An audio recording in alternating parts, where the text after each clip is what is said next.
sorry about that, everybody. I was I was stuck on the phone, like I said in the chat. So I started the stream, and then phone rang, and then here we are. Like, what's that? 25 minutes later. So I'm sorry about that. If obviously if the phone had rang before I started the stream, then I would have not started the stream. So apologies to anyone who was sitting here just listening to the music on loop. I don't like doing that. We'll make up for it with hopefully some good action on the track. As you guys can see, probably, although the lighting's not that great from that camera, I have a new rim. Yay, look at it. Yeah, another Fanatec replacement rim. It's the new Formula rim, showed up this week. I haven't used it very much, so still getting used to it. Moved a couple of the buttons around. So I'll see if it plays out. Hopefully it's good. You can see the old rim now. If I just align my thumb, it's there. It's been retired to the glass cabinet beneath my ReZero figures. And Rika there from interviews with Monster Girls. But yeah, it's been retired to the cabinet. I can't get my thumb into the right place. There we go. Now lower. There we go. So you can see. All right, let's get cracking. I've made you guys wait more than long enough. Hope everybody's having a great weekend. So I've got two jobs, right? Like, I work full time. Plus I also run my own business on the side. And I actually took some leave because it's public holiday tomorrow where I live. So long weekend. So I actually took Thursday and Friday off work. And then I'm taking Tuesday off as well. So I'm having like a 6-day break, which is terrific. Except when you run your own business. So I've been so busy because of COVID, there's been a lot of shipping interruptions and suspensions out of Japan, which is where I get all my stock from, and I've been I've been working as hard as I can to change shipping options and everything like that to be able to get stock flowing again. And I finally got, like, from one of my suppliers, my biggest supplier actually, about 6 months worth of stock in the period of a week, and I've had to turn that around for requesting people to finish paying off their pre-orders and get stock turned around. And yeah, I think yesterday I didn't finish work. I didn't finish work last night till after midnight. So yeah, so much for my 6-day break. It's been pretty crazy. So we're now the 4th best car apparently. Didn't know that. Progress history. Yeah, look at that. We jumped up significantly after Vietnam. So we've now jumped ahead of, since the last race, McLaren, AlphaTauri, and Tracing Point. So we now got the 4th best car. I had no idea that was going to happen. That's pretty cool though. So maybe we can start. Maybe we can. And we've still got this major aero update coming as well, and we have some points to spend. If it were me, this is probably what I'd invest. Well, thankfully I run the team and you don't. So 3rd best power unit, 5th best chassis, 4th best aero, but we've got an aero update on the way. We can't afford any of these upgrades at the moment. That's obviously what's going to happen when you get to the back end of the tech tree. These upgrades are going to start getting quite expensive.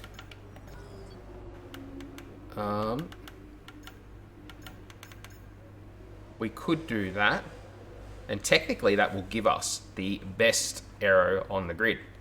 The best aero, the greatest aero. It's not me saying it, everybody else is saying it. I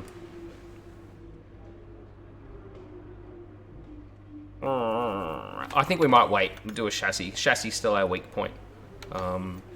So I think we'll hold off. Obviously, actually, durability, reliability is our weak point. I don't care about that.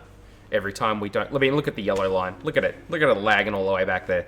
I'm more interested in getting the car into sort of the top 2, 3. I think we'll start working on durability at the back end. So China, practice 1 and practice 2 are both going to rain. It's going to rain. That's highly unfortunate. How are we going for wear? We'll keep that in there for now. We can probably do a couple of the, like the track acclimatization, we'll do that in the wet.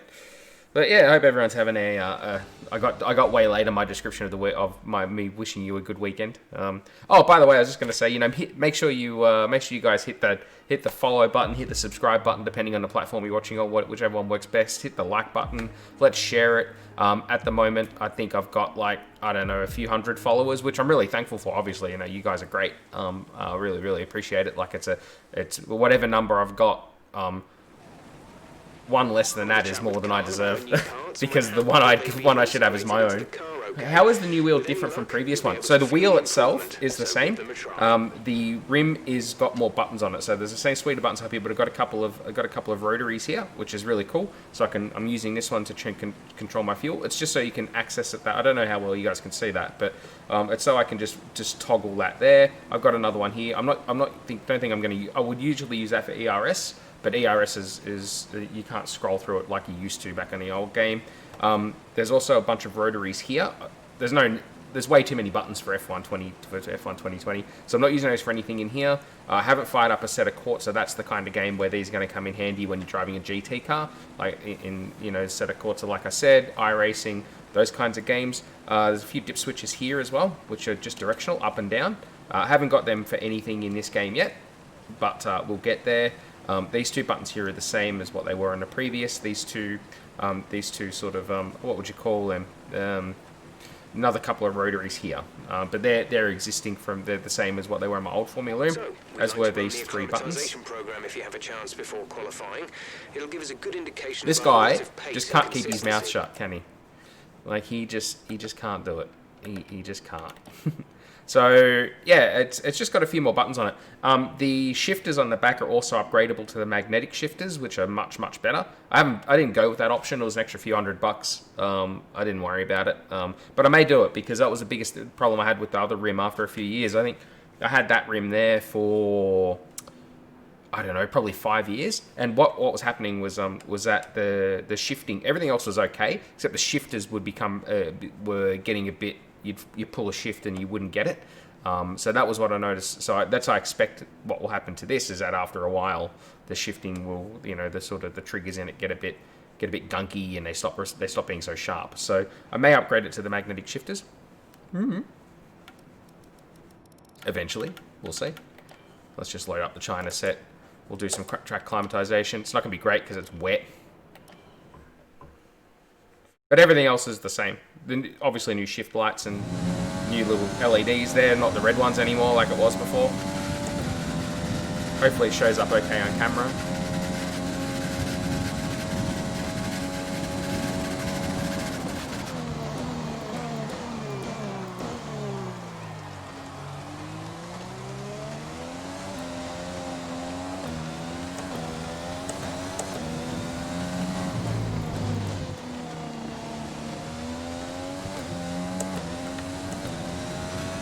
DRS, it's wet, silly.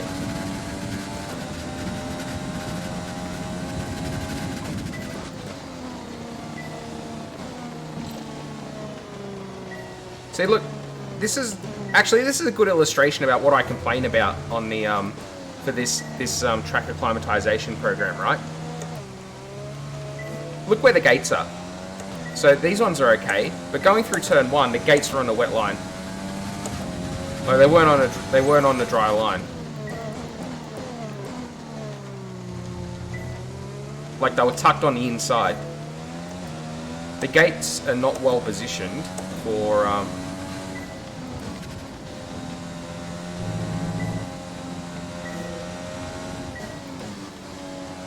in some corners for how you would usually want to drive the car if you are sensible and know what you're doing for the most part.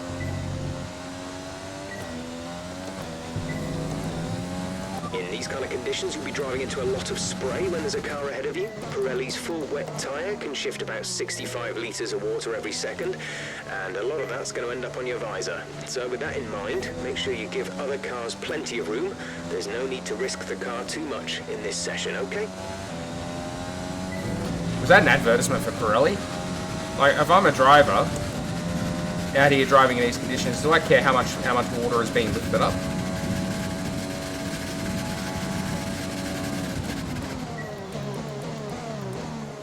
Just remember Einstein's theory on relativity whilst you're out there on the track. Really, really important.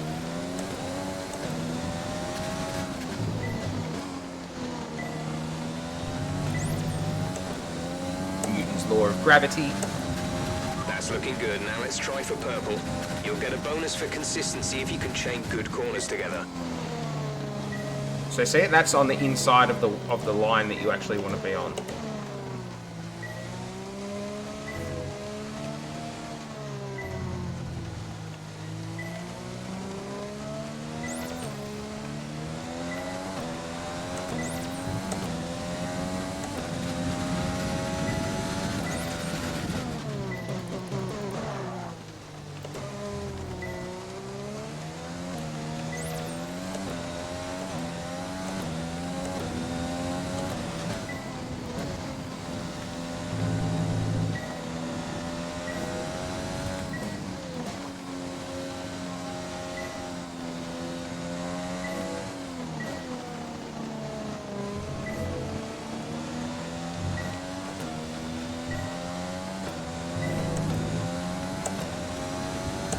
Do I adjust brake bias during the games?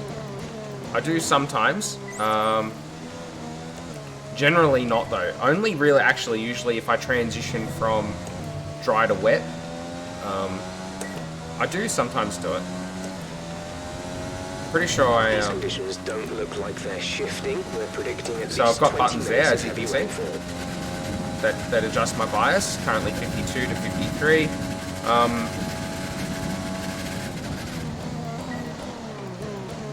Particularly in actually wet conditions, I like running less front bias because I don't. Obviously, locking up the fronts is the mortal sin when you're in these kinds of conditions. Like you're just going to have a bad day if you lock the fronts in the wet like this. Final lap. This is the final lap of the program. Yeah, I don't think we're going to get purple here in all honesty.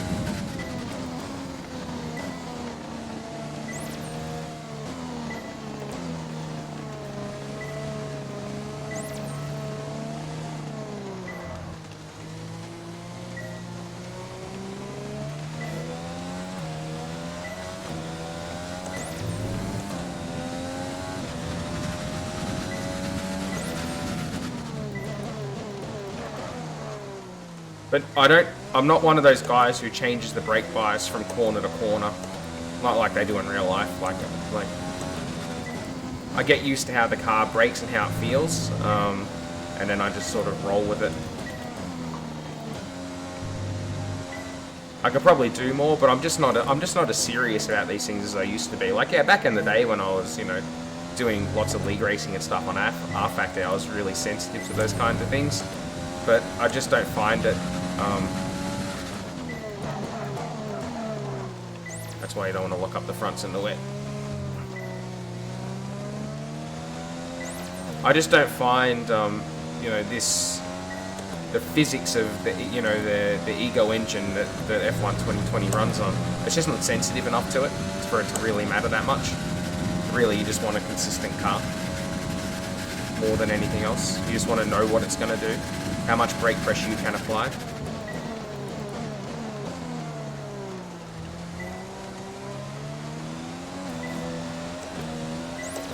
I mean, in other games that are a little bit more simmy than what they are arcadey, then you are worried about how the weight is shifting under brakes. Okay, then that's the end of the program. Yeah, we missed it. We missed it by quite a lot, didn't we? But it is what it is. These wet conditions, it's what they're gonna do. Maybe we'll have a go. I don't think I've ever done a tyre management thing in the wet. Let's see how it goes. I mean, I think the race is going to be dry, so it's not like we're burning important, crucial sets of tyres. The biggest thing I'm worried about is actually hitting the target lap time. Through a lap, so try to keep the wear down through each corner. But technically, you're accelerating on corner exit. Technically, your tyre wear is going to be a lot less in the wet, so.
Gotta say, even in these conditions, the car feels pretty nice.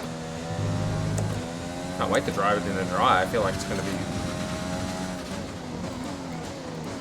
It's what I don't mind about these Codemasters games, right? It's why I play them as much as I do.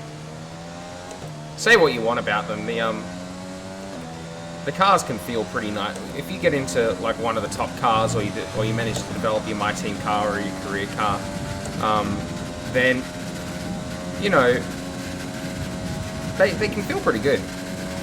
They can be pretty fun to drive. The game has a lot of silliness in it, hence why we use flashbacks, because there's some silly stuff that goes on, and the car... You can have some pretty random accidents that you really shouldn't have. Oh, that was easy. Program complete. Hey, Sunraku, how are you, man? Welcome to the stream. Good to see you. Hope you're doing all right up there in the Great White Wilderness of Canada. Yeah, can't complain. Pretty tired and worn out, actually. If I had to complain, just been working pretty hard. So I'm glad to take a break. And apologies for the beeping dishwasher over there. I'm glad to take a break and just bum around and play some game for a bit. So yeah, it's one of the reasons that I don't mind F1 2020, because for all the silliness, like you get into a car and you can just throw it around, you know. You just have some fun with it. Like it's not a bad thing. This game, it could certainly be better. But the cars are pretty easy to drive, kind of thing. Notice my new rim, Sunraku? We're testing fuel management here, so try to lift and coast going into the corners. Don't be too aggressive on the power, but remember, you still have to beat the minimum lap time. Fair the touch on the brakes in these conditions. How are we going on lap time? P9. Feel like we could hustle a bit more.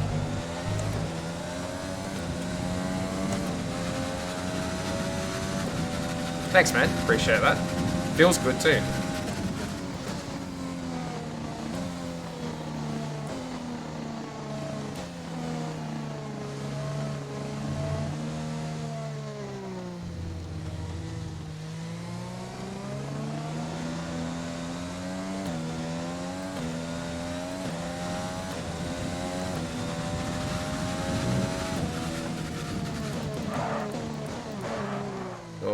Up those fronts, breaking the cardinal sin of wet weather driving. ETA on this rain clearing up is about 10 minutes, so just keep your concentration out there. ETA on this rain clearing up is about 10 hours. So yeah, get used to it, man. Hey Bono, I want to do some practice starts in the back straight. Is that cool, man? Not A-firm, Lewis. No problem at all. Because the FIA writes the rule book for us, I'm sure it'll be perfectly fine. Sweet, man.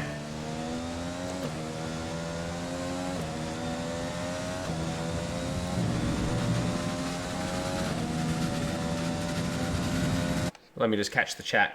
I was watching Freck with friends yesterday, and the English commentator had the thickest Aussie accent I've ever heard. Oh, crikey. That sounds bloody bonza, mate. Wait, did you try to match Sock's colour with the car? Not deliberately, but whatever works. I have actually, to be fair, I have actually thought about that. I was actually thinking about, because I've obviously got a new rim now, and I don't know what the material's called. I can't remember what the material's called that's on the wheel. It's got some sort of special name. But with the other one, it became a bit sort of hard and a little bit, I'd say sticky, but it was a bit, it didn't feel as nice. It didn't fit like an old pair of jeans like this does now. I was thinking I should get some gloves, maybe. And then I was thinking, oh, if I get gloves, I should make them the same color as the car. And if I do that, maybe I should get some boots and get the same color. No, and it's just like look, you're looking for excuses to waste money. Having said that, if anybody watching wants to see me go all out like that, you know, you gotta hit that subscribe button, guys. You gotta chip in. It's all give and take. I'm kind of kidding. I mean, that would be cool, but I don't expect anyone to give me money. I'm not that entertaining of a creator to ask for that.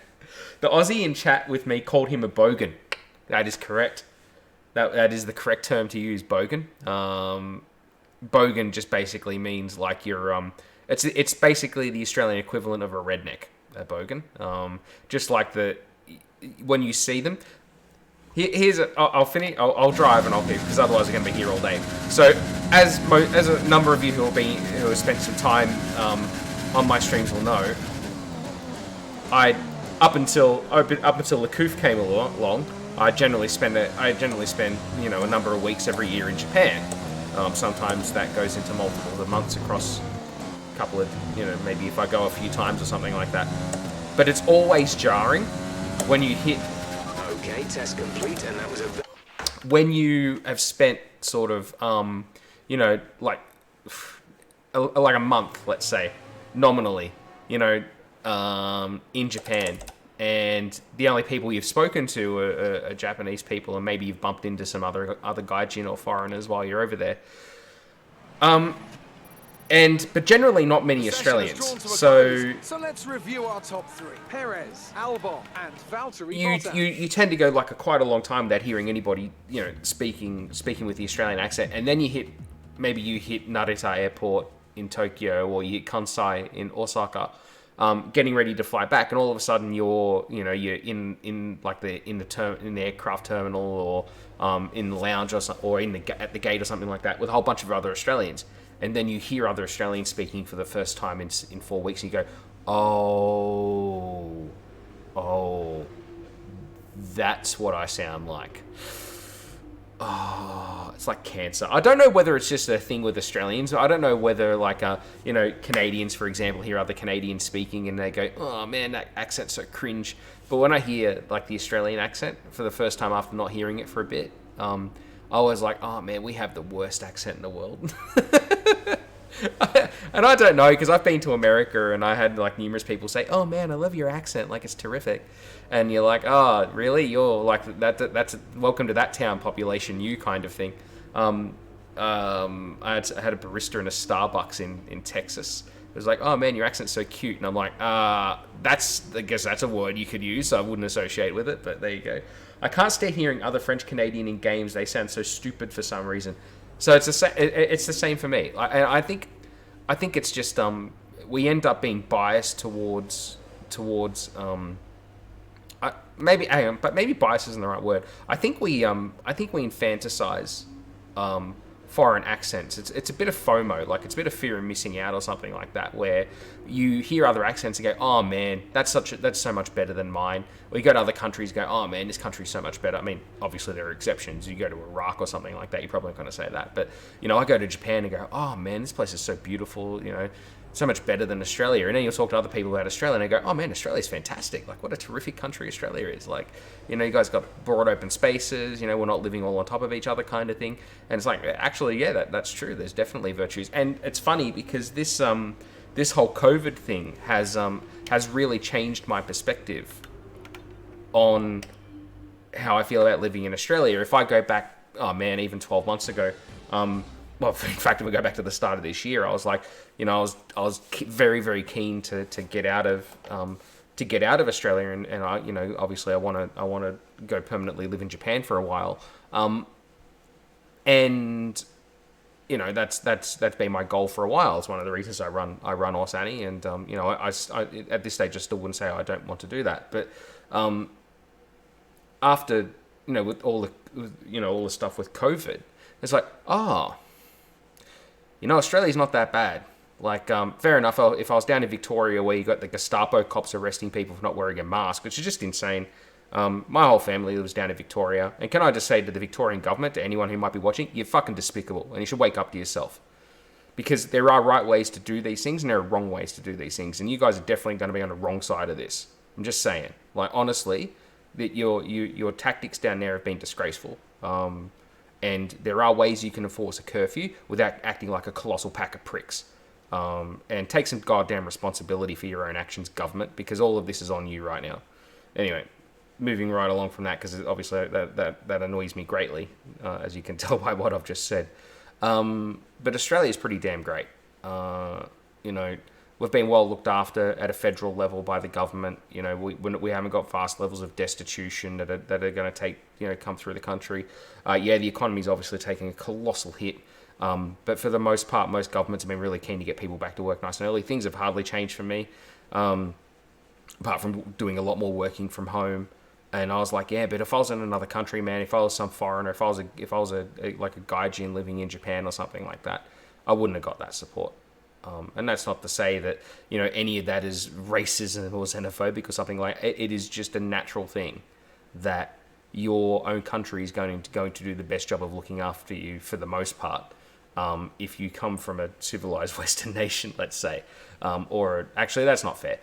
If you come from a sort of a first world country, you're going to get the best treatment in your own place when you go through something like this. And I've been like, man, maybe I shouldn't be rushing to move away. And that's not to say that I put Australia atop of everything else. It's just like there's sometimes stuff that happens that means that being at home works out best for you, kind of thing. So I don't know. I think it's just because we're still in the moment of COVID as it stands right now, and you know there's still a lot of it to play out. So we'll see. I'll probably be. I mean, if somebody came to me and said, "Hey, look, you know, come live in Japan for a while," I'll be like, "Oh yeah, cool. I'm out there next flight out." So anyway, I'm just rambling. What else we got here? Yeah, I take it for granted, but I watch videos of tourists coming to Montreal and how much they love it, and realize that yeah, I live in an amazing city and I should go out and enjoy it more often. Like I didn't realize how much beautiful stuff there was until I watched it through the eyes of someone else. That's a great point. That's a perfect point, Senraku. That's 100% it. Like, you know, knowing people who have come to Australia and they're like, oh, you know, this is. It's like you take it for granted. Like it's a novel. It's not a novelty for you. It's like I can walk the streets of a suburb in Osaka and be like, oh man, this is phenomenal, and the people around you are like, Sugoi Janai. Yeah, this is not special. Like it's not great. It's just normal. It's just normal. And yeah, you just get used to it. You see it every day. It becomes normal to your eyes. Like even if you go from city to city, like you know, I lived in Melbourne for like 4 years before I moved to Canberra, where I am now. And when I first moved there, I was like, oh, this is terrific. I'm in Melbourne. This is great. And then by the time I left, I was like, oh, man, this is old. It's boring. I'm sick of living here. And I was in the city as well. And now I see pictures of Melbourne and go, oh, man, yeah, that's right. Melbourne was cool. I should go back there. So, yeah, it is the, you know, change is as good as a holiday, like they say. Let's get back to this, eh?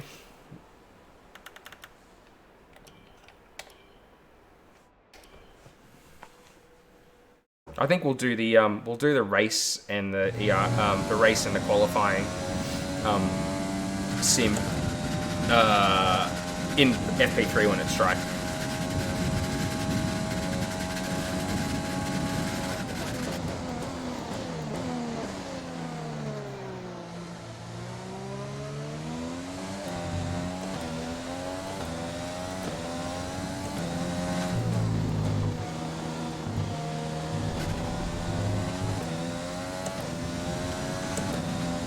Oh yeah, Honda. I completely forgot about that from the start of the stream, but yes, the big news in Formula One, Honda withdrawing from the sport. I'm honestly not surprised. Whoops, that's not great, is it? Maybe we'll do that again. Let's go flashback down the straight. Yes, so I'm not overly surprised that Honda are leaving. I mean, obviously, with the new budget cap that's coming in, you might think that is a good thing for the mid-tier teams, but they're bringing in this, this capping or the token system on car performance. And the fact is that as things stand right now, a token system is only going to benefit Mercedes. It's because they're so far ahead. So, if you're Red Bull or you're Honda, you're basically committing that the next 2 years are going to be a write-off. And probably longer. Like, in all honesty, let's be fair, that the token system is going to not work. The token system is just going to solidify. I mean, I'm going to be happy to be proven wrong, but Mercedes have such an advantage at the moment that unless you are Mercedes, you're not going to be beaten once they start capping car development. Like the best time if you wanted to do it was like 2 years ago when Ferrari and Red Bull had converged. And I mean, obviously that's when they planned to do it. But the problem is that as things stand right now, Mercedes have opened up a gap. And the main reason it looks like they've opened up a gap is because of obviously whatever Ferrari's been up to that was nefarious over the last few years to close the gap. Obviously, whatever it was they were up to has that they've now been obviously reined in on, has meant that Mercedes now have a gap because I should pause it to say these thoughts. The engine regs need to change. No one wants to make that kind of engine. That is correct. Because it's a hybrid step, because it's some sort of makeup between fossil fuel and and electric. No one wants to make that because no one's using that. Everyone's either going whole one way or they're doing the other. No one's interested in the other. It has no relevance for engine manufacturer to develop that, so no others will join. That's correct. And like I said, it's the gap that exists between Mercedes and Red Bull at the moment is probably the gap that was already there. What's missing now is Ferrari being in the middle and being closer to Mercedes than they are to Red Bull, because Ferrari's fallen away because they got kneecapped last year with whatever they were doing. And I'm not questioning the fact that they got penalised. I mean, obviously, if they're doing something wrong, they should have been penalised, and I assume they were. That's why they were penalised. But obviously, now that they've gone, this gap from Mercedes to the field has opened up. At exactly the same time, they're going to apply this token system. So the token system is going to have a number of negative consequences for Formula One as it stands. It is going to guarantee Mercedes is going to win the championship for the next probably 2 or 3 seasons. Hamilton's going to be a 10-time world champion. What can I say? Not to say that he doesn't deserve to win 10 championships, because to win you've got to be in the best car, and he's in the best car, so that's off to him, I guess. But it's going to be a very dull sport watching one dude win over and over and over again. People are going to turn off. Not to say that I want it to be artificial, but that's just the reality of the situation. And the other thing, of course, is that Ferrari's going to be buried in a pack. Ferrari's two years away from winning another Grand Prix at this rate, unless they get lucky, let's say a Gasly situation at Monza. So, and then you're going to have a Red Bull out there, very keen to find an engine partner. They probably won't find one in Mercedes, for obvious reasons. So you're going to end up with them probably with a Ferrari or back at Renault. Yeah, Formula One's in for a dark period ahead, I think, and I hope I'm wrong. I really hope I'm wrong. I don't like being so pessimistic, although I usually am. It's just generally how it turns out. That's 2020 for you. But I think that with the introduction of the token system, Formula One is not going to be a competition at the front for a good couple of seasons now. It is just going to be Hamilton versus Bottas, and I think we all know how that battle's going to play out. Not to say that Bottas is a bad driver, and I know I'm saying not to say a lot, but Bottas isn't a bad driver, but he's just not Hamilton's caliber. He might be at individual races, but across the season, he's not Hamilton's caliber. And it's unfortunate, because obviously what we do want to see is a battle at the front. And we're not really getting much of that at the moment. So, and whilst Red Bull might be able to challenge Mercedes at some tracks, which is great, generally the only time they've challenged them so far this year is when Mercedes has had a problem. More of that, I guess, would be good, but it's not going to happen. Across the season, Mercedes is going to be too dominant. They're just going to have the better all-round car. They're just going to win.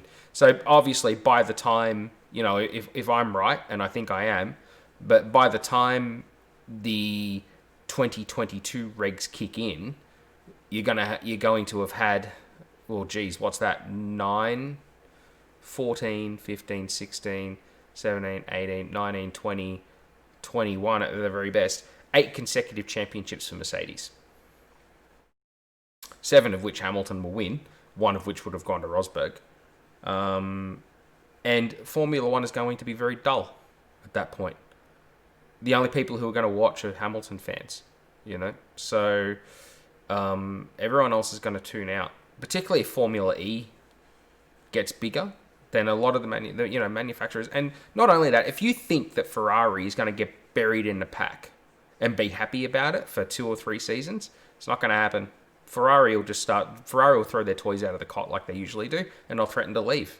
And who knows, maybe this time they'll follow through on it, because they'll know that they have been buried in the pack, and the token system is going to stop them from getting there. So we're gonna have started the hybrid era with the token system that guaranteed Mercedes 3 championships in a row, because they done the best job at the start. So I'm not implying that they cheated or anything like that, but they done the best job at the start, and then they were able to carry that advantage for a number of seasons through because of the token system.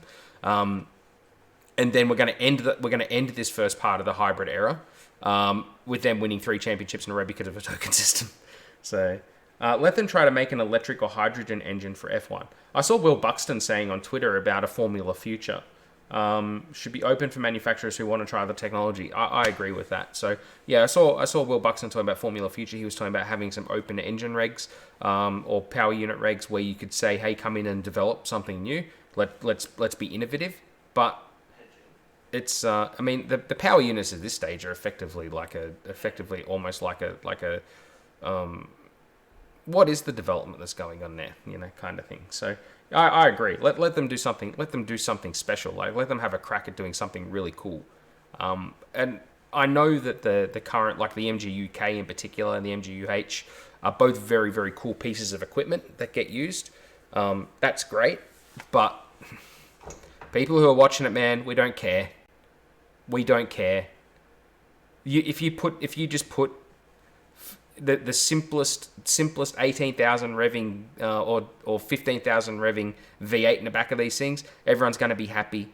No one in Formula One gives a fuck about your hybrids. I'm just saying, like, I try to keep my my potty mouth down as much as I can on here when I'm not in the midst of this, but no one cares. We just want good racing, guys. That's all we want. We just want good racing. We want to see development. We want to see cool looking cars and the best drivers in the world going at it. I couldn't give a stuff what power unit you had in the back of the car. So why is all the focus on that?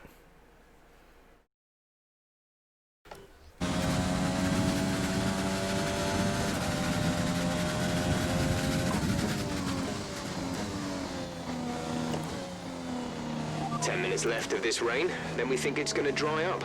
10 minutes.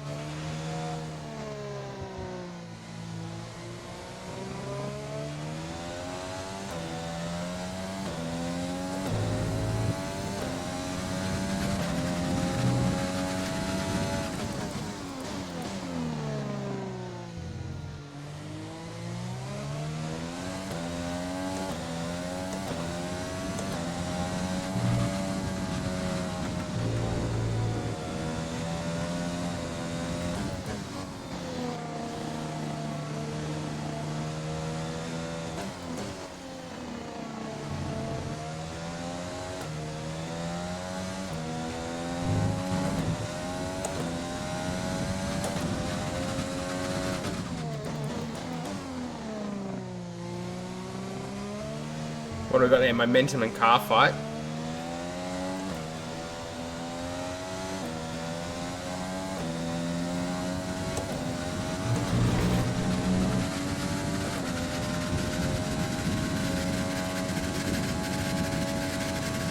I need to stop making you talk so much. There is some gameplay.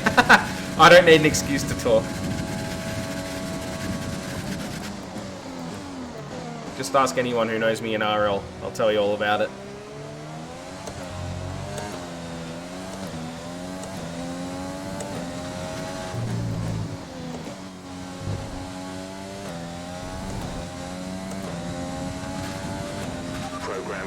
Still take the purple. Obviously, the lap time was compromised by going massively wide at the last corner.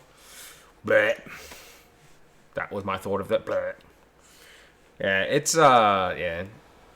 That will do us. That will do. We'll go to FP3. It's going to be dry. It's time to remind ourselves of our top three. Are we slowest in this session? Leclerc, Oh, we must be. Hamilton, Everyone else Pierre got out there Gasly. on dry tyres. Sadly, it's time to say Don't care. So I started learning German for reasons. Really? That's cool. I don't know any German whatsoever. That's cool. How are you finding it? Is it a hard language to learn? I don't know. I don't know how it stacks up against English and French.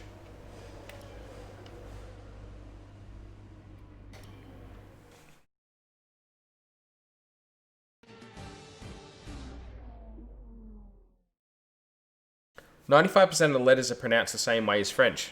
Oh, that's handy. But words are similar to English. Yeah, okay. Yeah, I guess so. I guess when I listen to German, I can kind of make out enough to sort of know what they're talking about. Like, there's enough words that sort of cross over, or at least kind of sound like an English equivalent. Like, there's a lot of like Latin and Okay, as you know, this is the third and well, final mainly practice session of the mainly weekend. Latin that sort of filters down through those European languages. The European languages, you know, a lot of bases of words come out of that. But yeah. All right, here we go. Finally, some representative time. We need a few solid laps here to help us calculate a good race strategy.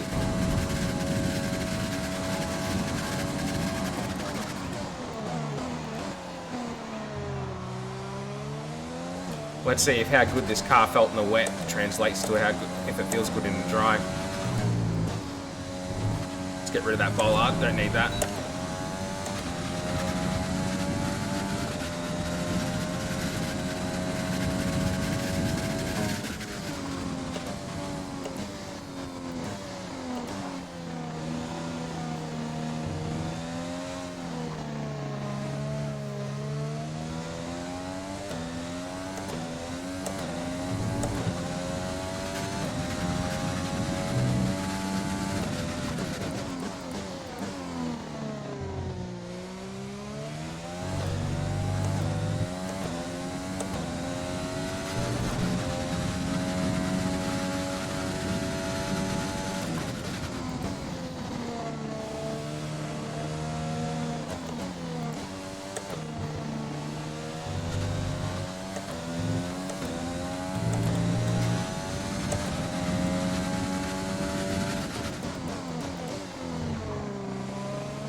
We're a long way down on that Delta.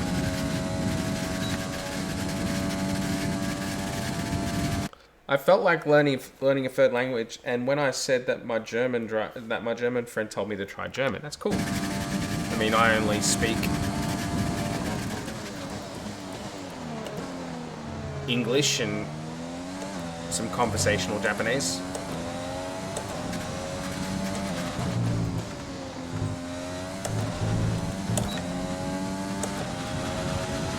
Okay, you weren't quite good enough that lap.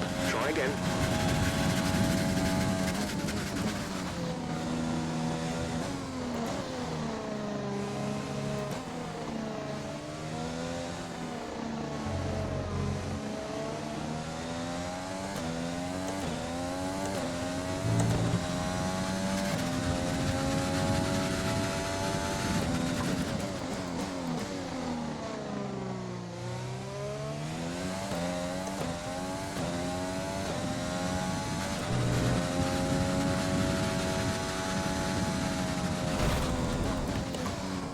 Wow, so the tyres gave up after like one lap. Oh yeah, I never said it. My friend that I said drive in F3 is David Beckman. If you follow Feeder Series, or only a little bit, but yeah, that's cool. Yeah, that's right. I remember you were telling me that last that you had a friend in it. That's it's very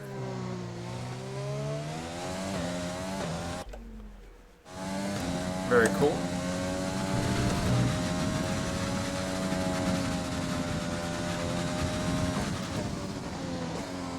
Yeah, soft tyres are only good for one flat run through that.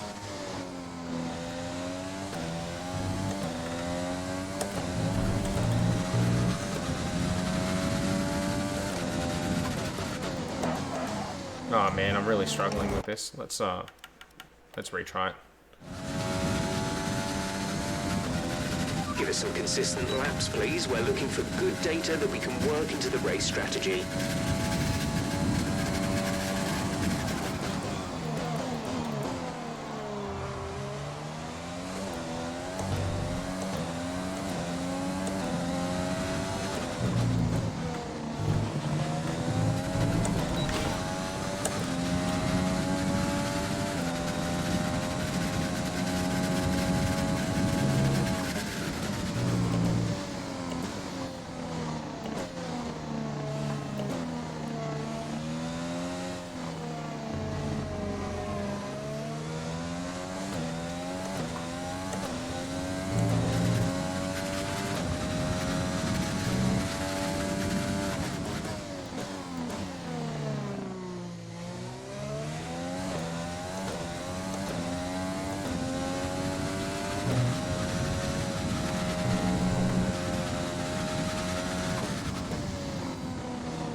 nailed what we asked for. Keep it up.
Okay, super job so far. We're getting great data. Stay focused.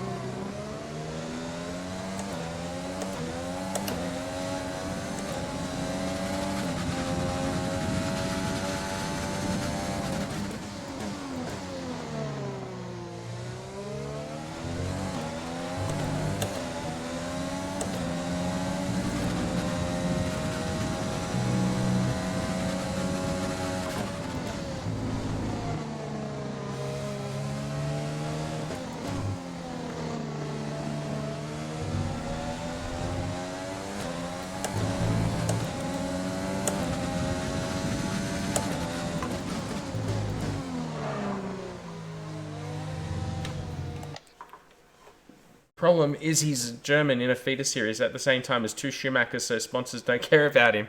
Yeah. Man, so it must be... It's always tough. Like, I mean, I was a... You know, I raced junior karting and stuff like that, but when you're going up against drivers who appear to be destined for the top step, you get ignored by sponsors.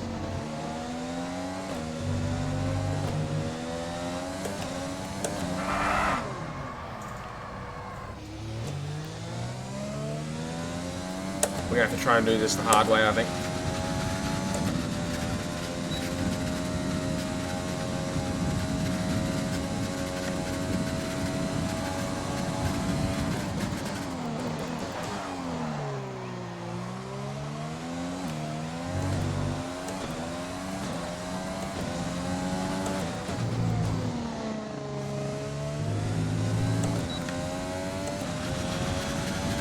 That lap was no good. We need you to improve on that. Whoa!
This is not going great.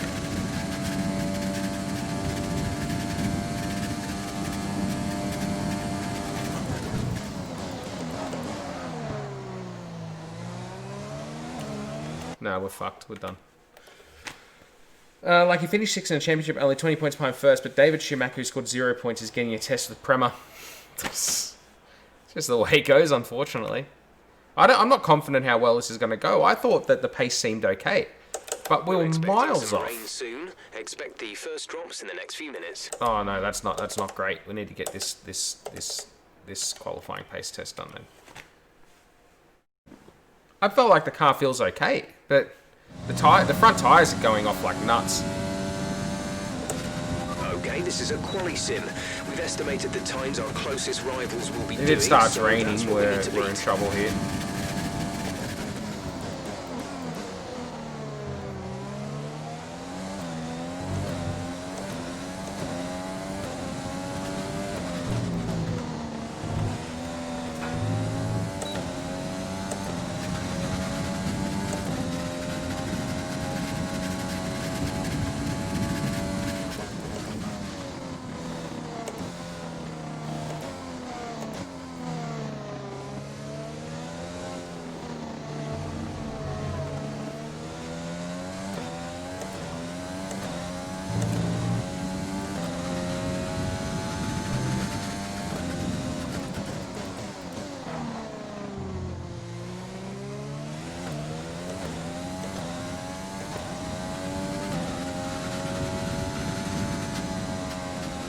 Couldn't get the nose in.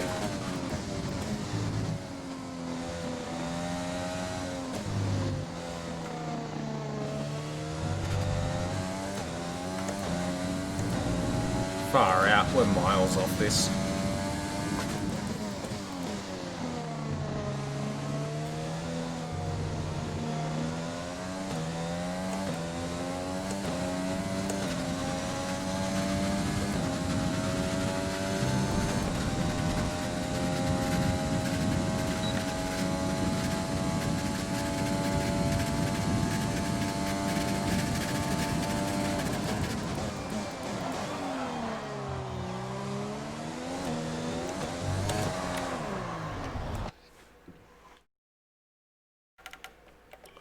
We'll have one more go at it. I'm not confident. I'm not confident. Don't worry about tyres, just give it everything. In this test, we want to make sure we can lap close to our rival's pace.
Rain is imminent. Rain is imminent. Be careful out there.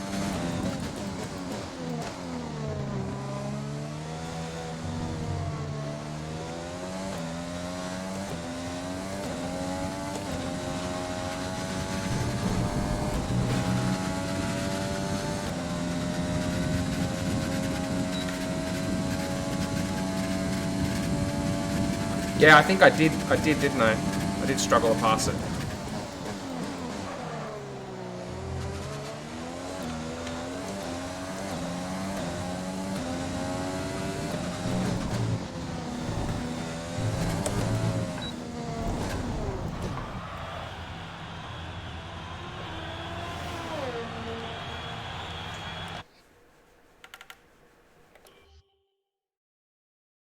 Yeah, well, I paid the price for it.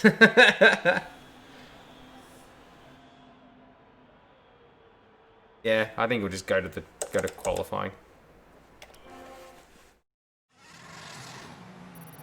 And with all the cars now over the line, let's see our top three again. Leclerc, Sainz, and Pierre Gasly.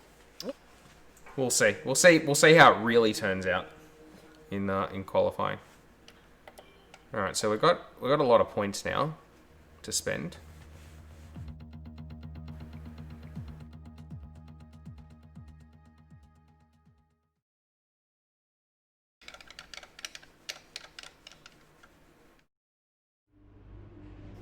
Team changed name for season 2. Oh, everything about the team changed. Yeah. Like the color, the livery. So now it's got a full custom livery. I've got a helmet. We've got new race suits. You mustn't have seen the previous couple of streams. Yeah, I redone the whole team for this second season.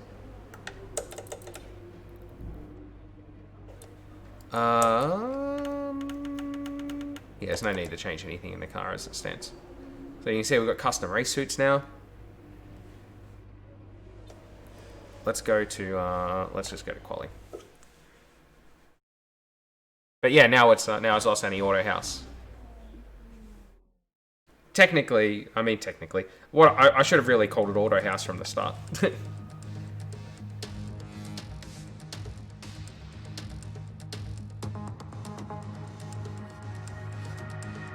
There you go, you can see my helmet.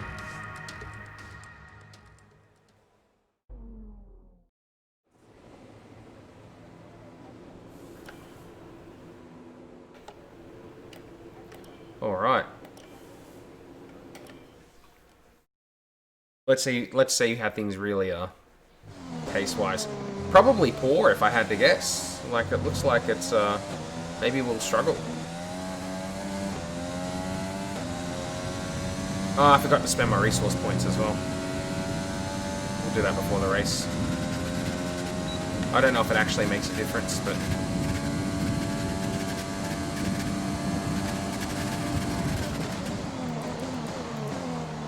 like, in terms of timing of delivery.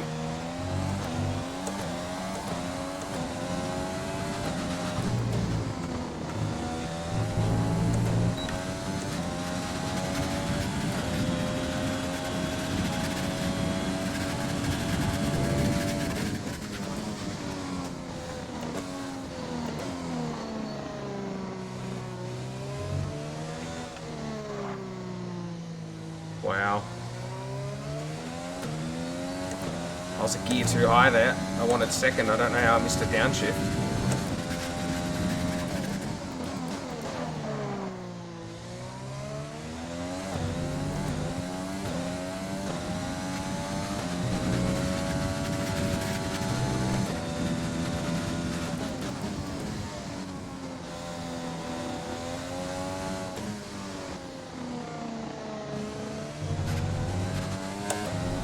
Fuck off.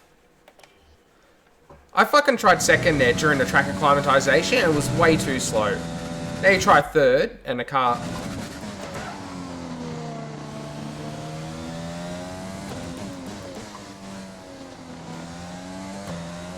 Alright, second it is then. Sorry, not track acclimatization, it was wet, but...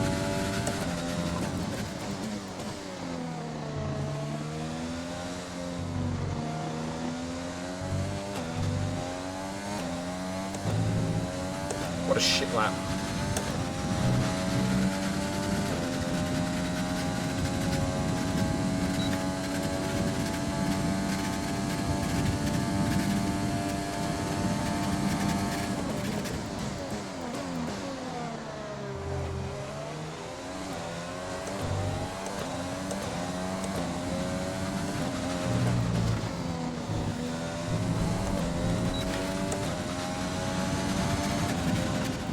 Slower than Russell. Slower than Russell in the Haas. I mean, it wasn't a good lap, so I'm not surprised, but I think we're miles off. Matsushita's 1.4 off. I'm 2.7 slower. Wow.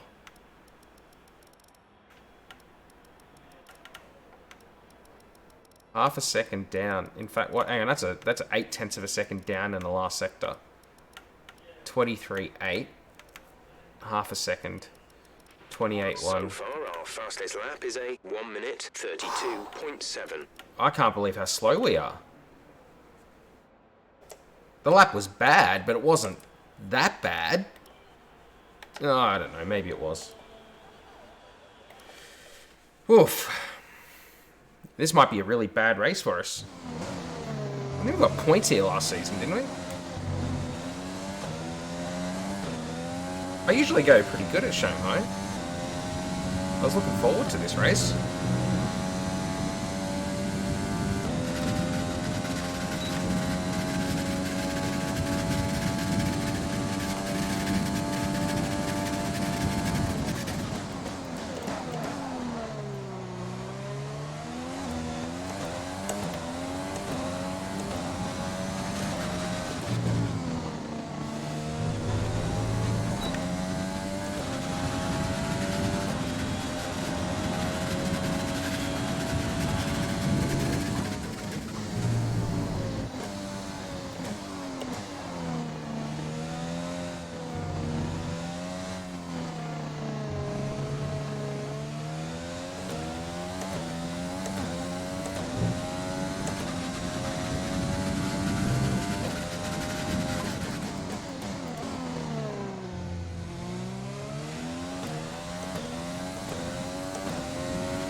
Slower than Nobuharu. Nobuharu is faster.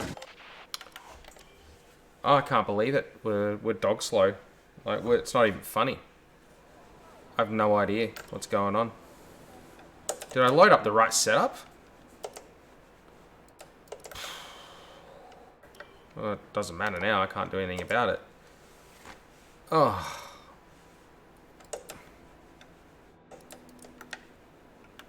We're going to miss Q2.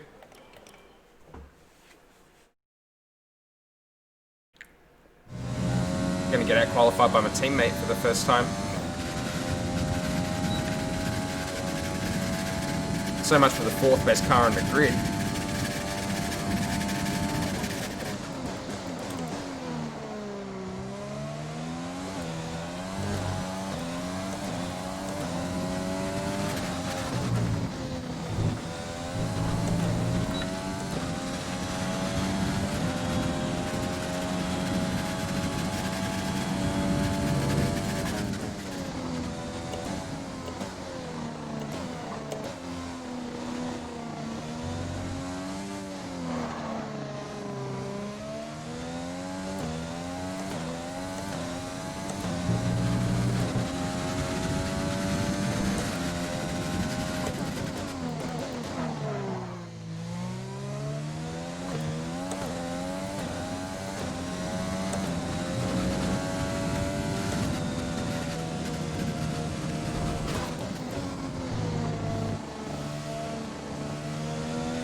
We've got no pace. None.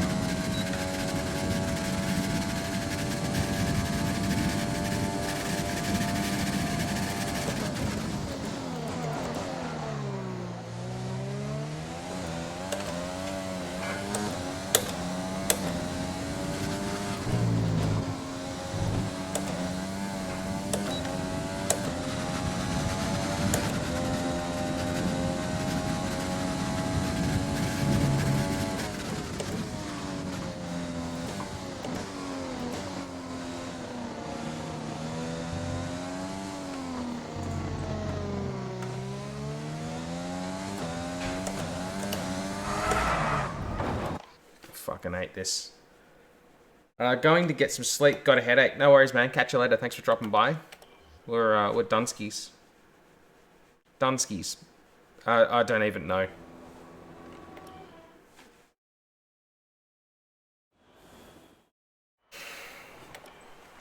I don't even know what the problem is. We're slow.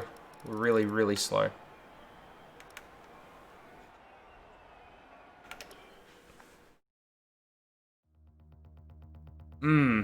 That's disappointing.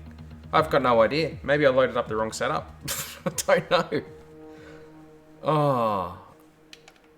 That's not good for that. Oh,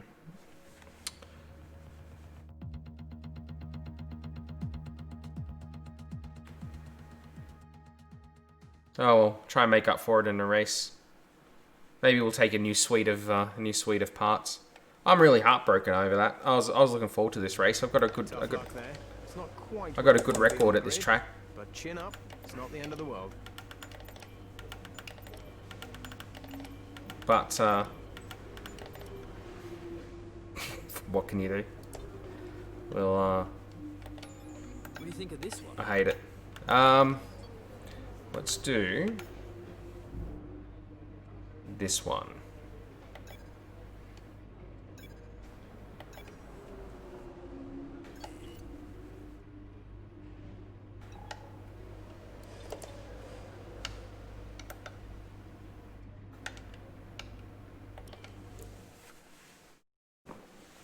Do.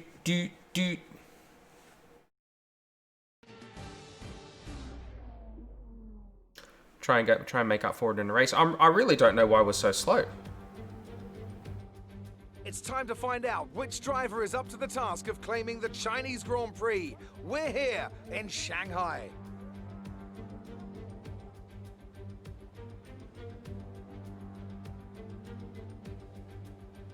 We're here in the Yangtze River Delta today, home of the 16 corners that make up the Shanghai International Circuit. 54% of this 3.3-mile lap is taken at full throttle, and we'll be getting up to speeds of around 200 miles an hour, with DRS assisting the cars down the back straight before they brake into the sharp hairpin at turn 14.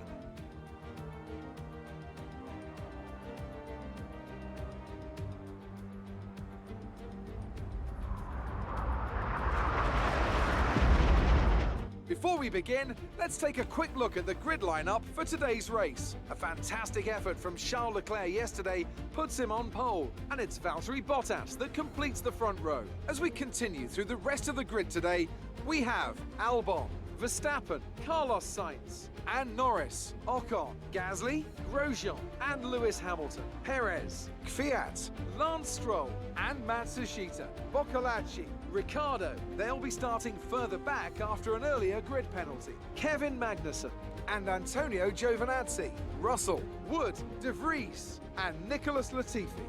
It's almost time for those 5 red lights to go out. Then let's... Now that we've got some points on the board, let's continue this form and aim for another top 10 finish.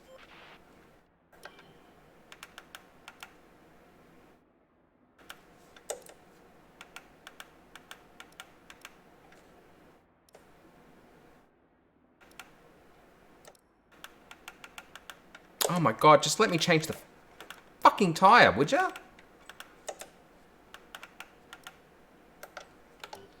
Oh.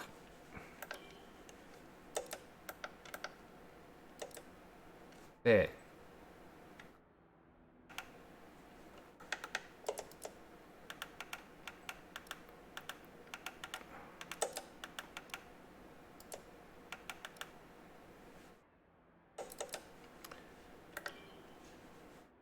God, they make that so hard, don't they?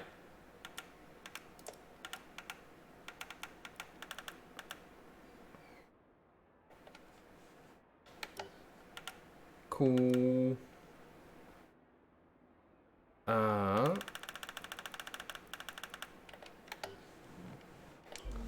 Let's do it.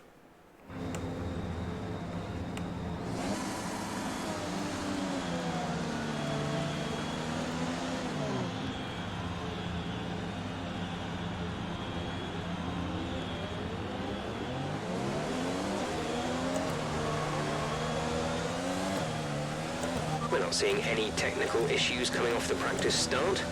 Watch the RPM on the full start. We don't want to bog down.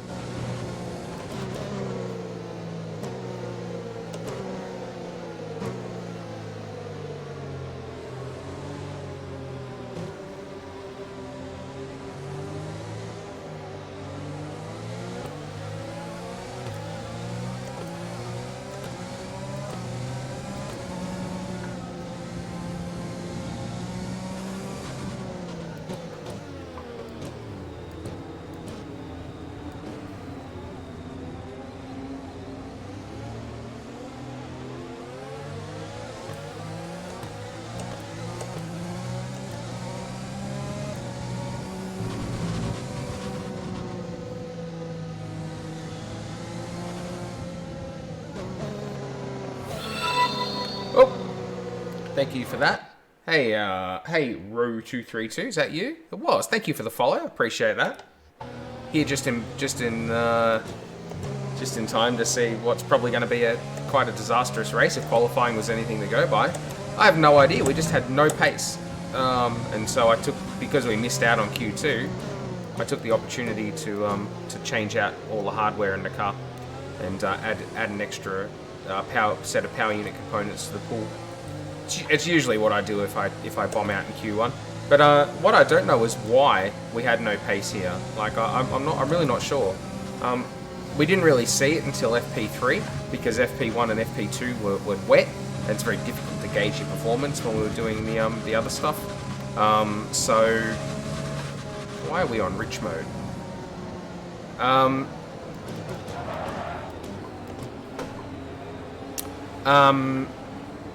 So yeah, we had bad pace in qualifying, like really average pace. So we'll see what happens in the race, but I'm not confident.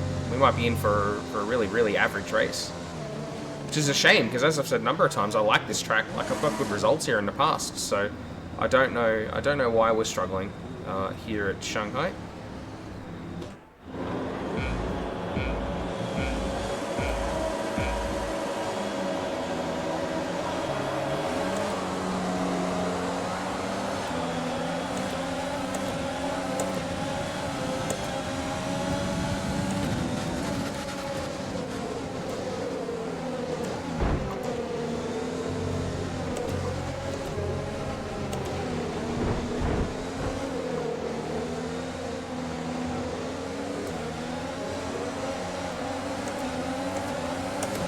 Oh, come on.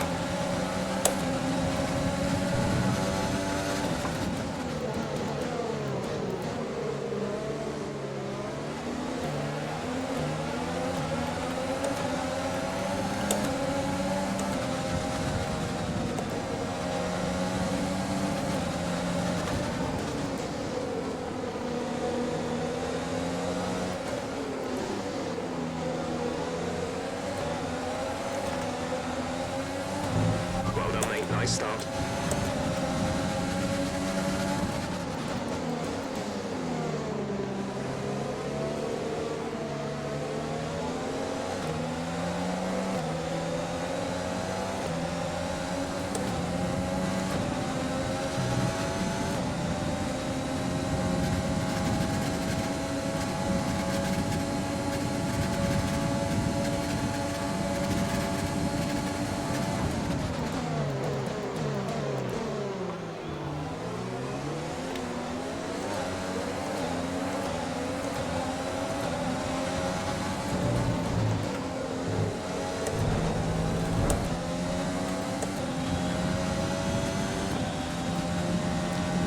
Thank you for the love.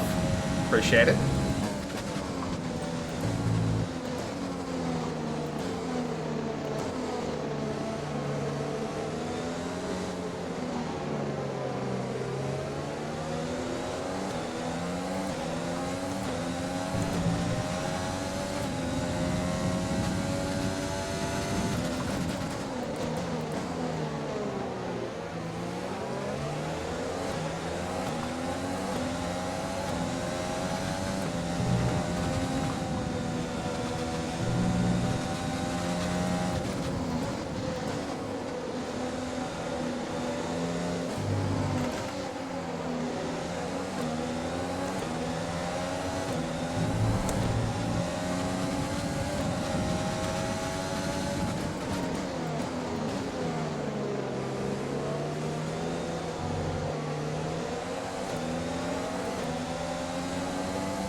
DRS is being enabled this lap. We can use DRS when you are within 1 second of the car ahead and in the DRS zone.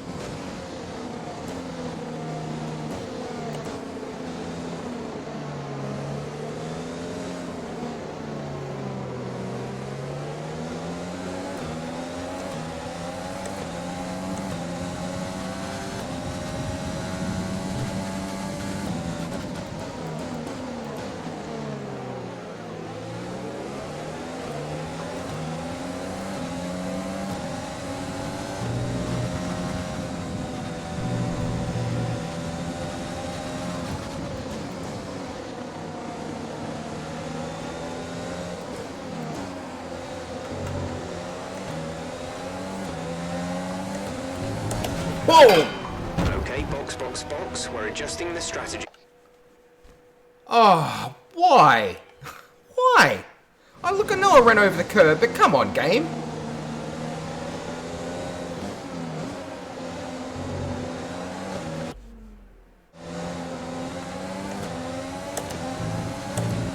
I mean, that would have just wrecked our race, so we'll pretend it didn't happen.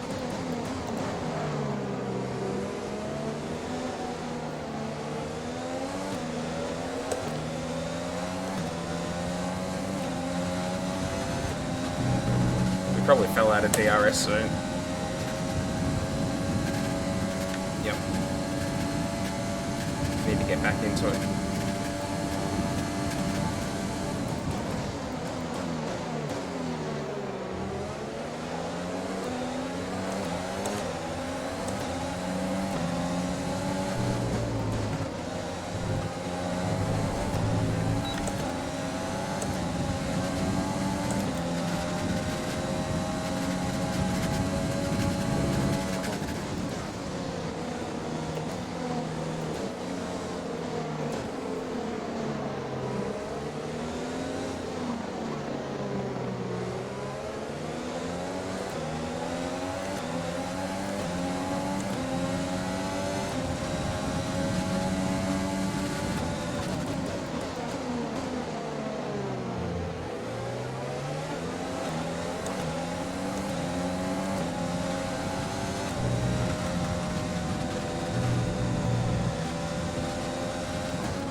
Whoa!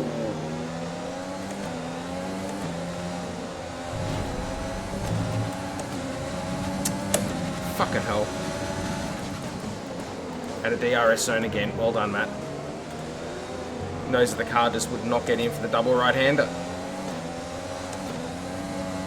Oh.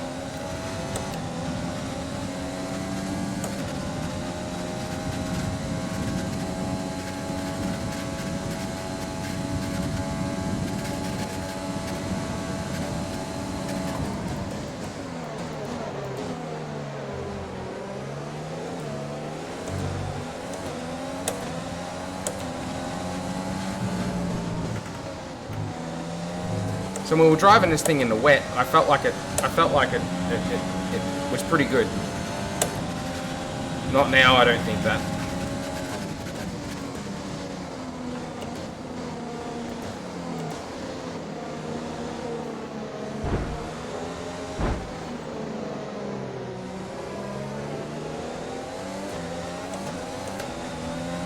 Use your overtake button more. It's time to utilize some of this energy.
top 10 now. Keep it up.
Gap to car in front is 2.4 seconds.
gap to the car ahead is 1.6 seconds.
Oh, I still don't have Trailing DRS. our teammate by 3.4 seconds.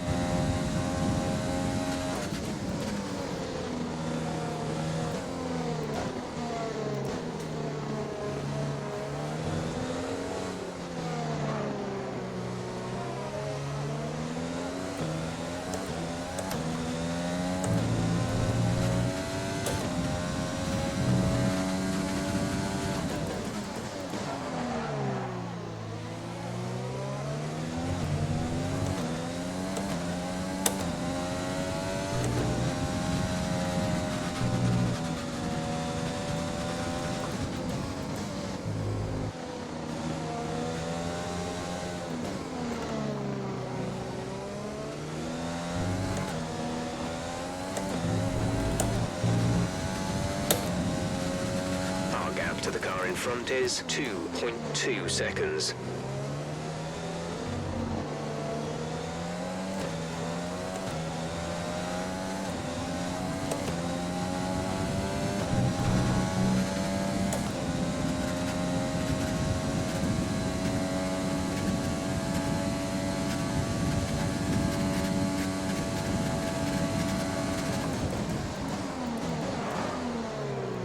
Stop locking up. Look how much time that's costing me.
Piss off.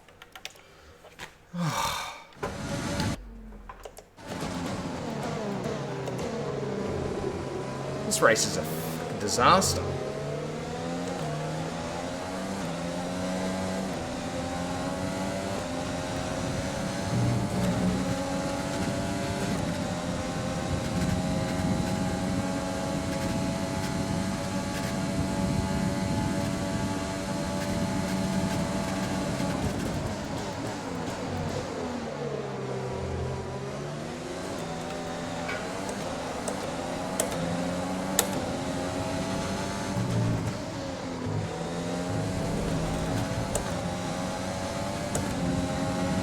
Approaching the pit window, you'll be on the mediums.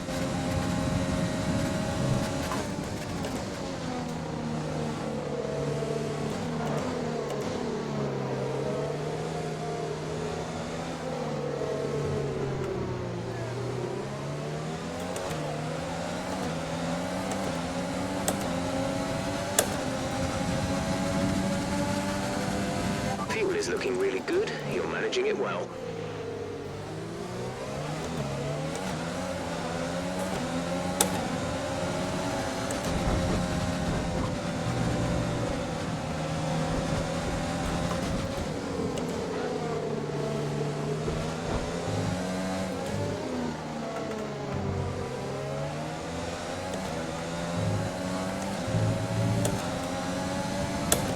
These two red fuckers have cost me so much time.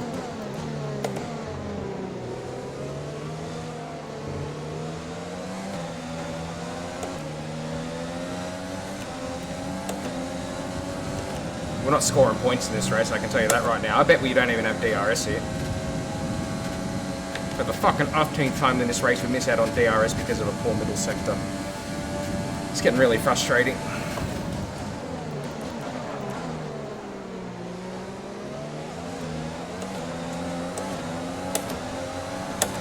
Doesn't help, I keep hurting myself by locking up there. Missing my braking point. I'm really frustrated. I'm really flustered. I've got to drive better.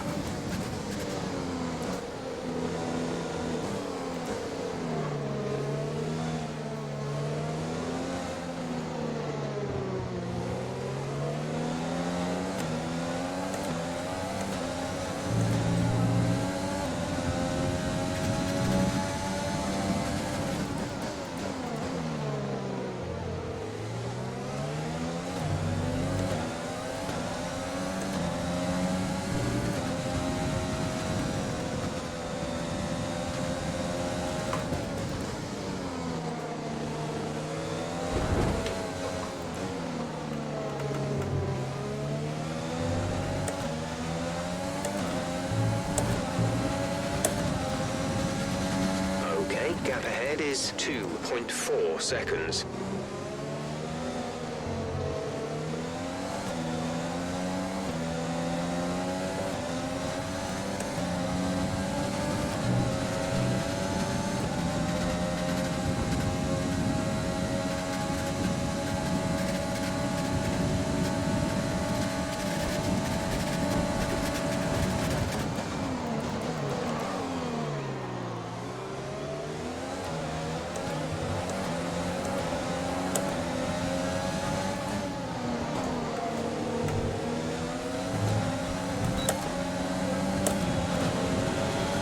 Box, we're coming in this lap.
is coming in for his stop.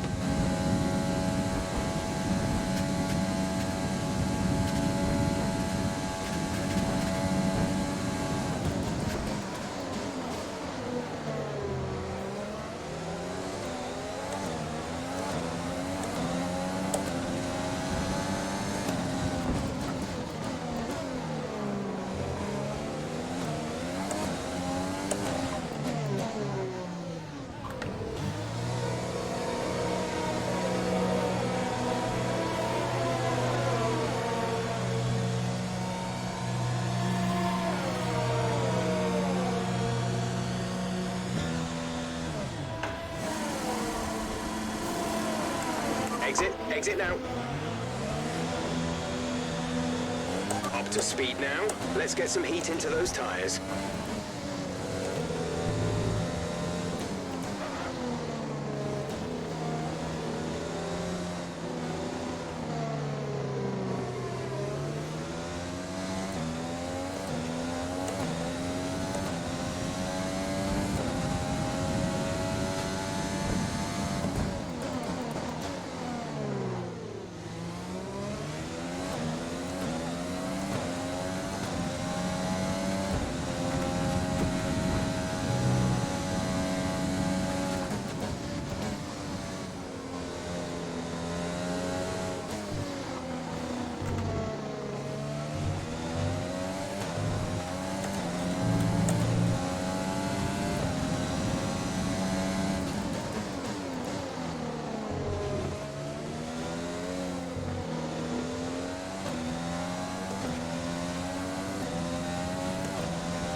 You're increasing the gap on the car behind by 0.5 per lap.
No DRS for us.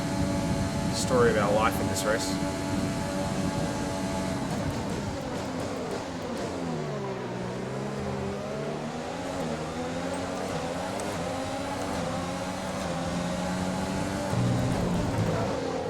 Whoa!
double upshift. Idiot.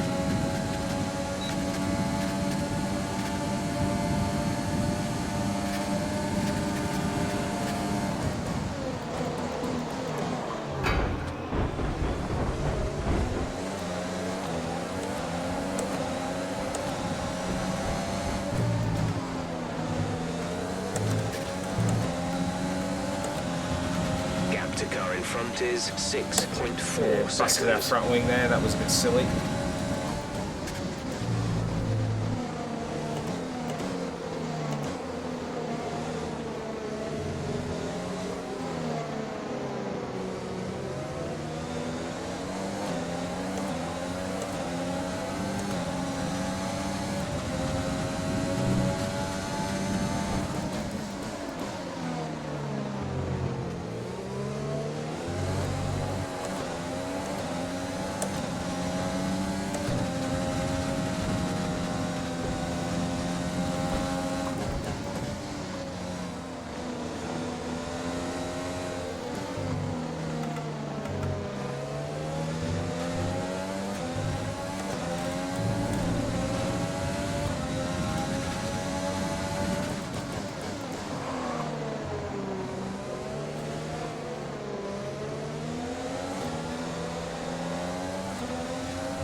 Yeah, I might have seriously done myself a disservice breaking my front wing like that with 8 laps to go.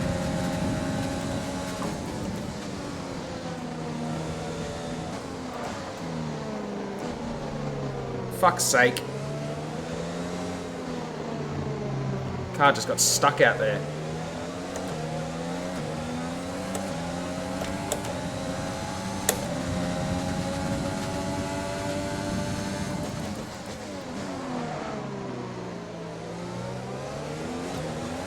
Okay, take it easy. Fucking hell. We can't sustain this level of damage.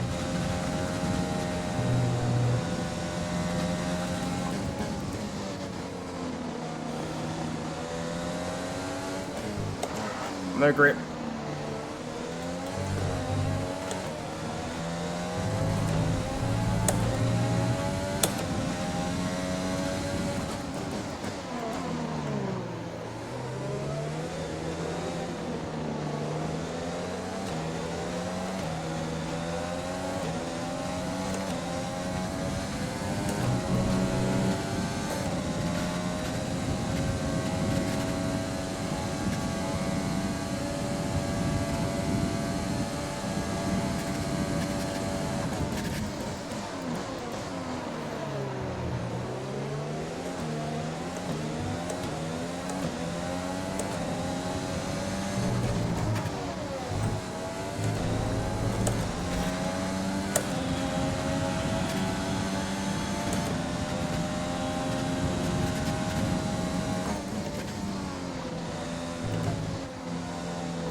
Some information on Russell. They are out of the race. Safety car, safety car.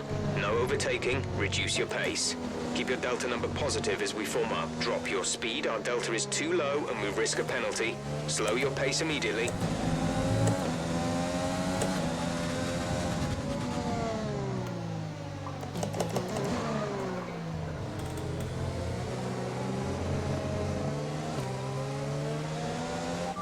Box this lap.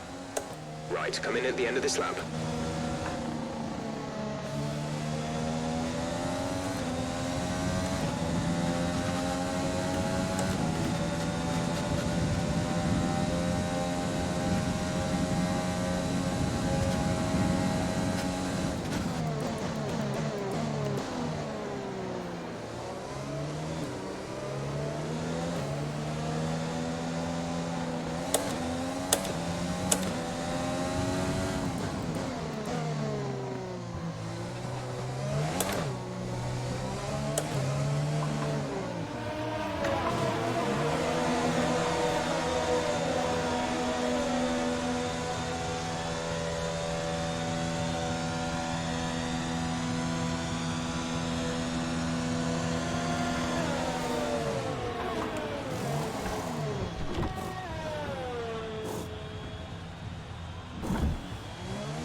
Release, release. That was our last stop. No more scheduled pit stops.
Safety car is in this lap. Safety car in this lap. Let's make sure those tyres are up to temperature, and remember, there is no overtaking until the timing line. Stay in position until the green flags.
Let's use overtake and burn some of this energy.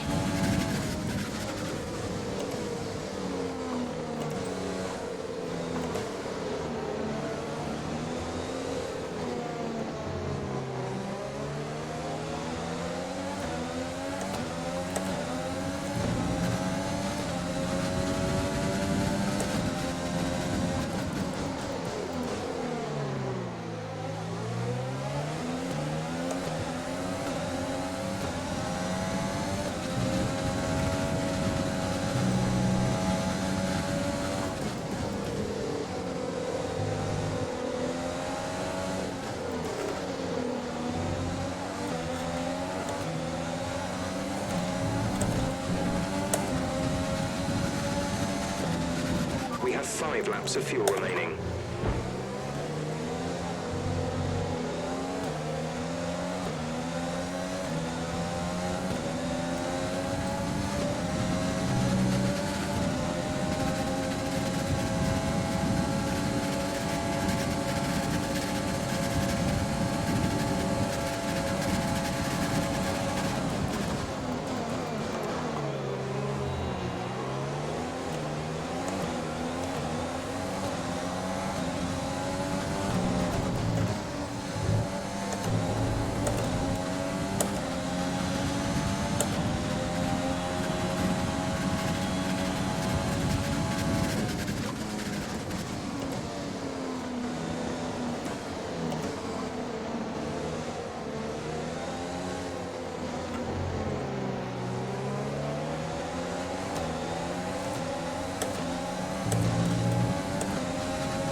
the stewards have now enabled DRS.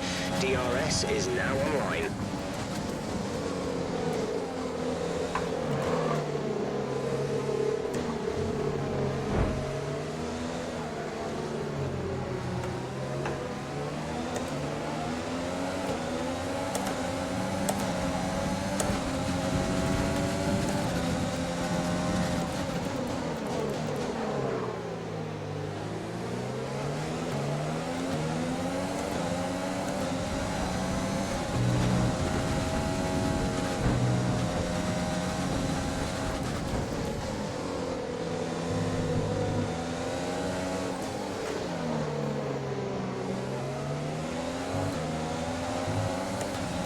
There's 3 laps of fuel remaining.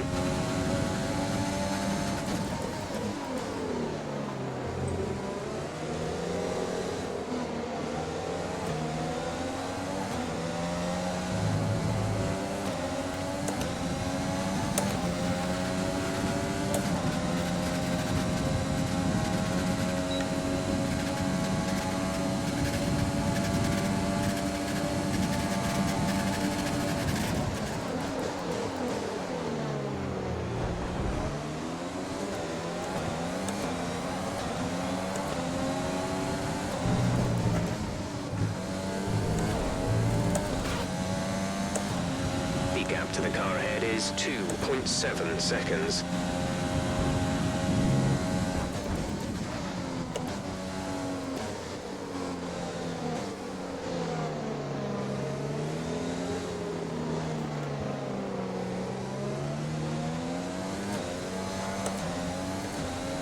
Okay, you're creating some breathing space between you and the car behind by a few seconds per lap.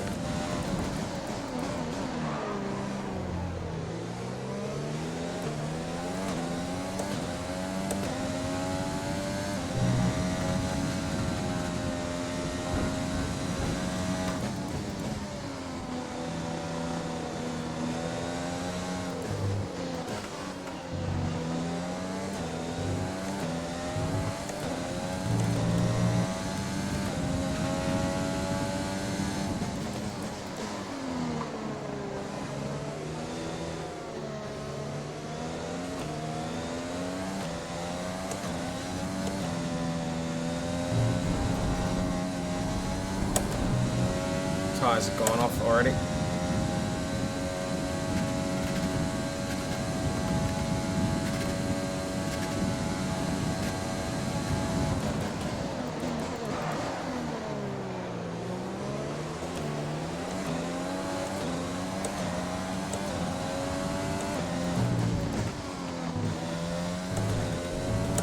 But we got ourselves back into the points. We've got a fastest This is lap. your final lap of the race.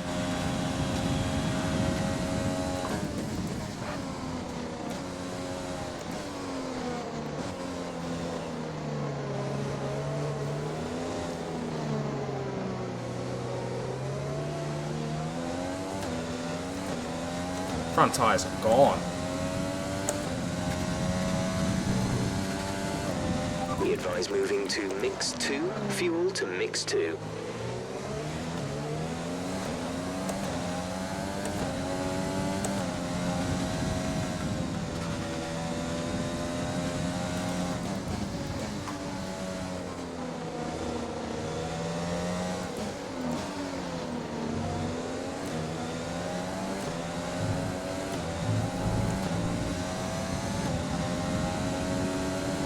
Our gap to the car in front is 5.5 seconds.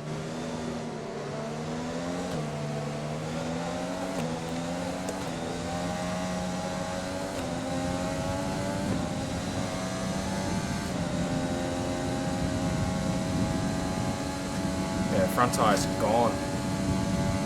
Didn't have much of a life, but they did what they had to.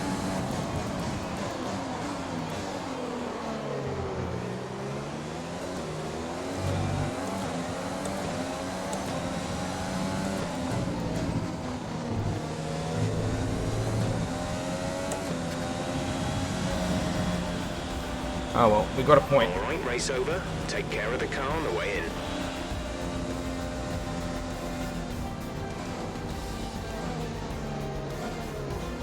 And the fastest lap. It's a performance to be proud of from our Chinese Grand Prix winners today. Anthony Davidson, a resounding victory today. What set them apart from the rest? Well, they played the safety car to absolute perfection. There are so many factors to worry about once the race is neutralised. I mean, do you pit for fresh rubber? Do you have the space behind you? How much fuel can you save? If you answer all of those questions correctly, you'll have a good chance. And that's exactly what happened today. So after a magnificent race, we can now see the drivers making their way to the podium. Once again, it's the Silver Arrows who take top spot. A well-earned victory for Mercedes. Grosjean on the podium.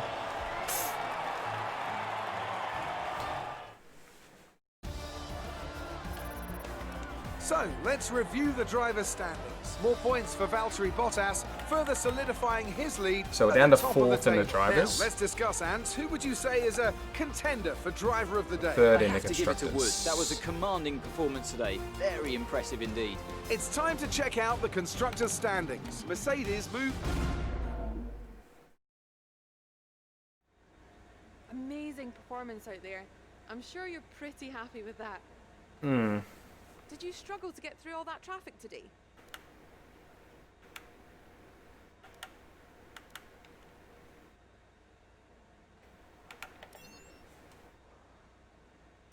Why do you think you weren't as quick as your teammate today?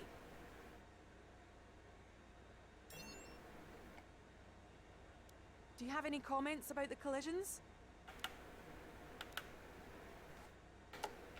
Nope. Great. Well, that's everything.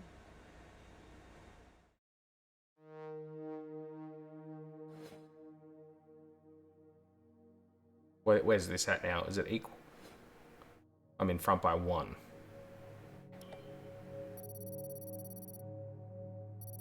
Well done, Nobuharu. Up to level 9.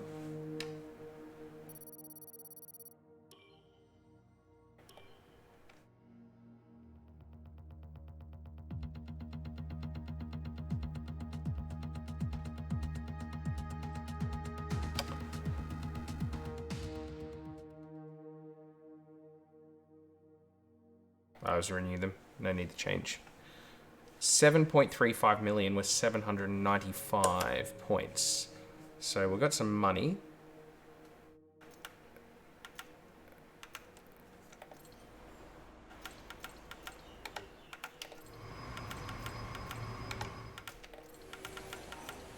None of those are left available to us.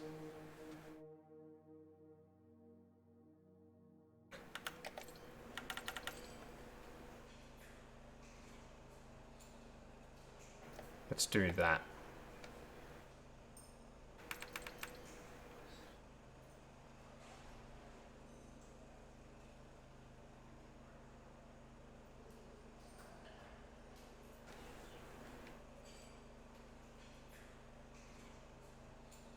And that. Why not? Invest in the team. I recommend we could go for something. Can we like this. afford any of these?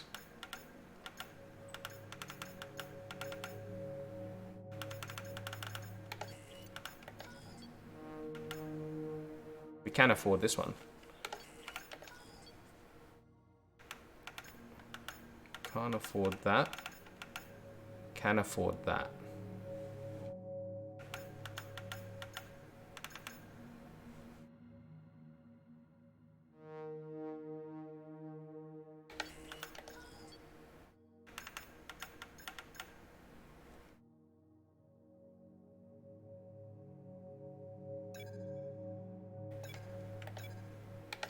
There we go.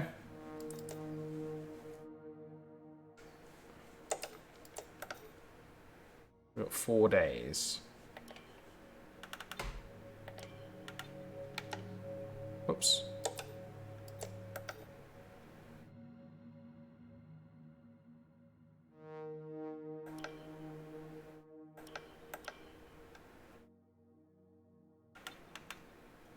Yeah, I agree with that. We don't have a 1-day thing to do.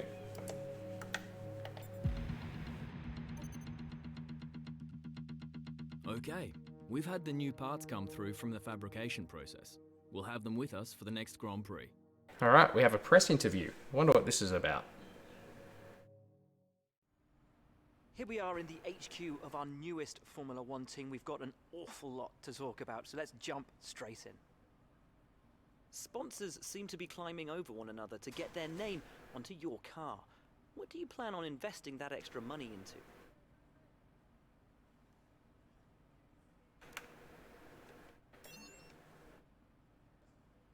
Would you say that it's important to develop your drivers as much as possible?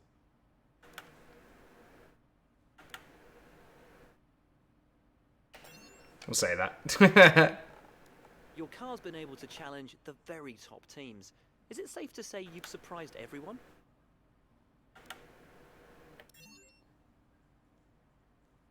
Your team's had their first win in Formula One. Is this a sign of things to come?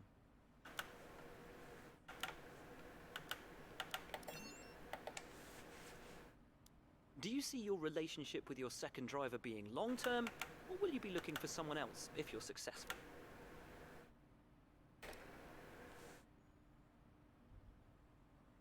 It's been wonderful to spend some time with you. Best of luck out on track.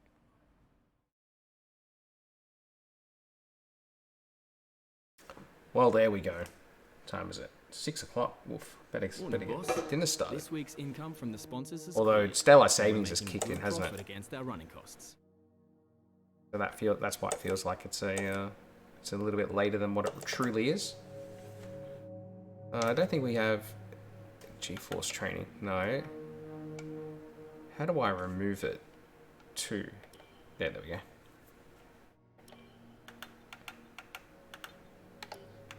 Oh, actually, no. We do want that. Oh, G-force training is all we've got left. That's cool.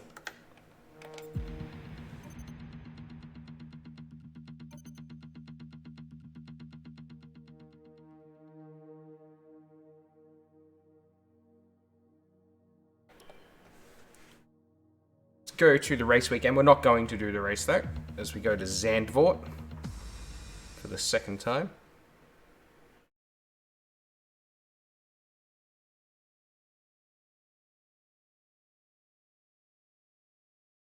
But no, we're not going to do the race right now. We'll end the stream. Has there been a change to the? No, we're still fourth. A couple upgrades coming that'll push us further up the grid.